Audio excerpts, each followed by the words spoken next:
Good morning. I work in a space called collaborative consumption, or the sharing economy, or the collaborative economy, or the peer economy. None of those terms is perfect, but all of them are useful. And if you're interested in the distinctions between them, come find me afterwards. Let's put terminology aside for now. By the end, you'll know what I mean. Collaborative consumption is typically defined as the reinvention of traditional market behaviors and transactions, things like renting, swapping, borrowing, gifting, through technology in ways and on a scale never before possible. It includes many of these business models and more. Now, there's nothing new about sharing. Sharing is the oldest behavior known to mankind. But what is new is our ability to use technology to create efficiency for these transactions to happen at scale and to forge trust between strangers. Now, as I said, this isn't new.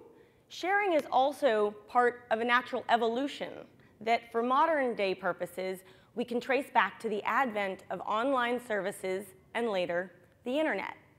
First, we were able to connect bits of information. Then, we could connect people with one another. Then, people could share more and different kinds of content, news media, photos, videos.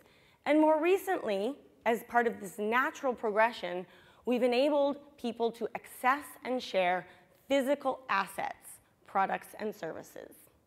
And today, when we look at the world of collaborative consumption, or the sharing economy, it is truly a global phenomenon. This is happening around the world, and it's happening in almost every sector you can imagine. There are some exceptions. The best ones I've come up with are toothbrushes and wedding rings. But for the most part, I've begun to challenge people. Give me a sector, any sector, and I will tell you either what's happening in it today, or if we were to spend 10 minutes together, we could come up with a business model that wasn't pie in the sky. Now, why is this kind of activity so attractive? Let's talk about what I like to call the benefits trifecta. And for those of you who are familiar with the triple bottom line, it's related to that, but there are some nuances. First, economics. Sharing assets as opposed to owning them outright, or having access to them as opposed to ownership, is economically more efficient. You can save money, make money, or both. It hits your pocketbook. Secondly, it's environmentally more sustainable. We're using resources more efficiently. We're changing consumption and production habits, and obviously, enormous impacts upon sustainability and resilience in many ways. And third, there's a very clear impact on community. And it's not that I become best friends with the person that I share my car with, but I do get to know more of my neighbors, people living in my community, and understanding this broader ecosystem. It really helps to nurture the social fabric. And there are countless stories of the ways the sharing economy has transformed people's lives. So if we look at the sharing economy to date, the vast majority of activity has been in the private sector. Companies, entrepreneurs, community-led initiatives, venture capital, you name it. And that's great, no issue there. But really, why I'm here today, and where I think there is the biggest opportunity of all, and just an enormous potential, is looking at the concept of a shareable city. And building the capacity of the public sector and the civic sector and urban planners to really get involved. By and large, the city has been left out, not purposely. They simply haven't been at the table thus far. Yet arguably, the city is the single largest beneficiary of the sharing economy. And what's more, cities can really help this space grow and create a generative garden, or they can get in the way or do nothing and leave it an empty, unused lot. And I'm really excited to be here today, too, because when we think about what it means to be part of a shareable city and who can get involved, it's all kinds of urban planners, economic development agencies, people focused on the built environment, you name it, as well as, of course, mayors. And I'll talk about that in a minute. So when we think about what does it mean to be a shareable city, we need to back up and say, how do we look at our assets today? And in particular, assets with what we call idling capacity. Underutilized value or untapped value in underutilized assets. And there's idling capacity in assets everywhere. And I like to joke that it's kind of like putting on goggles, collaborative consumption goggles, and looking at assets, every asset in every corner of a city differently. And you start to see idling capacity, money on the table everywhere, and you start to reimagine the city itself. And in the context of cities too, it's important to note, you can look at this internally in terms of what assets does a city own that we could use more efficiently, as well as what other actions might a city take in terms of policies that can help residents, community members, share more assets more easily and become more shareable, again, from an external perspective. So when we put on these goggles, now, instead of thinking about a car that on average sits idle 23 hours a day, we have companies like Relay Rides, ride-sharing services like Lyft, and government-sponsored car-sharing programs. Or another example, in the case of office space, which sits idle on average 70% of the time. We now have platforms like Liquid Space, which matches people with extra workspace with people looking for a space to work in. And what's interesting about Liquid Space is they have developed an enterprise solution. So they're able to match businesses with other businesses needing this.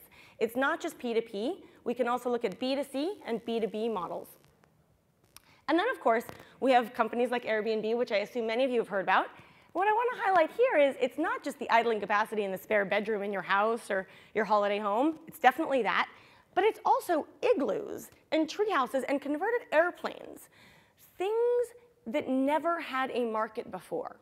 So Airbnb, as I like to say, yes, you could have put a sign outside your house saying igloo for rent, but how much good would that have done? Airbnb is transforming this space because they're creating markets for things that didn't have a market before, but they're also giving igloos a global marketplace. And the income that's generated from this model is extraordinary, and that is money that stays and churns in a city. And last but not least, Neighborland, which you might not think of is about idling capacity, but in a way, if you think about various civic innovation applications that allow people to share, hey, here's what I want to see, hey, here's what I've got to share, we're talking about matching, again, those needs and haves. And final point on this, keep in mind that many of these models are monetizable, so you're paying money for what you get, but there's also this huge chunk of platforms and of opportunities that aren't necessarily monetizable, meaning we are creating value, but money is not exchanging hands. And in the context of the new economy writ large, this is really exciting. So I've been using the term shareable cities. I don't want to confine you just to the term city. This is a concept that is applicable to every unit of measurement possible, from an individual to a megacity and everything in between. Zones, districts, neighborhoods, watersheds. This is a really powerful concept to get your head around. And what's more is that there are ample opportunities for grassroots developments, things to happen from the bottom up, but there's also a key role to play at what I term the grass tops. Think of that as local government, critical to help this kind of activity scale. And I'll talk more about that in a minute. So what are some cities in the world doing to become more shareable? Well, here in the United States, earlier this summer, the mayors of 15 US cities, including both Boston and Portland, signed the Shareable Cities Resolution, declaring their support for the sharing economy. In San Francisco, there's a sharing economy working group and an organization called BayShare, which is a consortium of sharing economy companies that has partnered with the local government, in particular around emergency management. And so BayShare has a seat on the Disaster Council. And this is the kind of thing that I spend a lot of my time on. How do we translate conversations between public and private sectors? And how do we build the capacity of the public sector to really understand and harness what's going on here? If we go a bit further south, down to Brazil, we find that the governments of Rio and Sao Paulo have partnered with Airbnb in advance of the World Cup and the Olympics. They're going to ensure that more people can travel in more ways, And more of the money spent on these events remains invested locally and benefits more people in the community. And then if we travel to the Far East, to Seoul, South Korea, we find what is perhaps the world's most shareable city. And the mayor there has put on those goggles and then some. He's given every citizen a pair of these goggles. He is using collaborative consumption as one of the defining pillars of his city's future. And he's passed legislation, committed investment funds, and outlined a multi-pronged strategic vision to achieve in the coming decades. That said, becoming a shareable city is still a bumpy road. And the main reason why this is so is because most, if not all, of the rules and regulations governing this kind of activity were established before any of these companies existed, and in many cases before the internet itself. So what this results in is a real clumsy, awkward policy situation. You have zoning laws that never imagined Airbnb or liquid space. You have parking laws that never imagined car sharing going mainstream. You have zoning laws, again, that never imagined urban agriculture as being something that could be taken to scale. So, bit of a challenge, but as I like to say, we've seen this before. This is not unique to the sharing economy. This is a natural part of innovation. I liken it to the case of cars, that when cars were first introduced, and a lot of people were really excited, but people were fearful as well, many laws said cars are allowed on the streets as long as they don't go faster than a horse and buggy. That's where we are with the sharing economy today. So buckle up, it's going to be a very exciting ride. Coming back to where I began, like I said, this isn't about one particular sector, it's not about one app, it doesn't require a big investment, and it doesn't require any technology that we don't already have. This is more about a way of seeing the world and helping people connect with one another. Save money, make money, do something good for the planet, and come back into relationship with one another. This is a hyper-local solution that works extremely well and has global relevance. All that's really needed right now is an effective enabling environment to connect people and allow them to unlock wealth and create new value in new ways. So there's never been a better time to become a shareable city, or zone, or district, or neighborhood. And everyone, especially the people in the room today, can help make that happen. Thank you.